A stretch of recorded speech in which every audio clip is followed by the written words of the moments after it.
People are not fully rational, and they make many choices that, if they reflected upon them, they would do differently. There's no question about that. And we have a fair understanding, actually, of what is happening. At least at the individual level, my sense is that we have explored a lot of what is happening. I wouldn't say there's going to be no further progress, but we've explored a lot. The major tendencies? Well, the major tendencies to people tend to frame things very narrowly.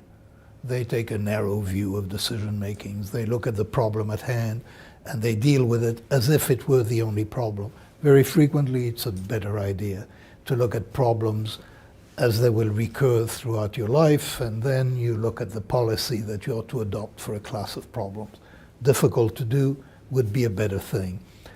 People frame things narrowly in the sense, for example, that they will save and borrow at the same time instead of somehow treating their whole portfolio of assets as one thing. If people were able to take a broader view, they would in general make better decisions. So that is certainly one of the weaknesses of human decision making. We call it narrow framing. Mental accounting, is a big deal. This is the way that we live. So we keep our money in different mental accounts for which we have different rules. So people well, of course, they spend their spending money. But then there is a hierarchy of the accounts that they will touch. They will spend money that they've stored for vacation, quite often, before they will spend whatever they're thinking of as savings for their children's education. So those are mental accounts for which people have different rules. More foolishly, this is pretty sensible because mental accounting is a tool of self-control.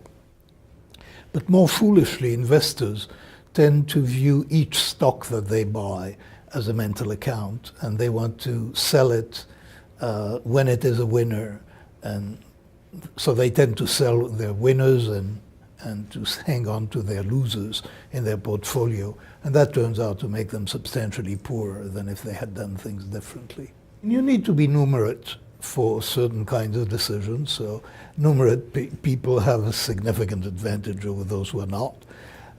Understanding compound interest makes a huge difference whether you're a credit card borrower or somebody with saving. People have a very hazy idea of compound interest, and it's very detrimental. So I would say that, first of all, you need to be numerate, but many people are.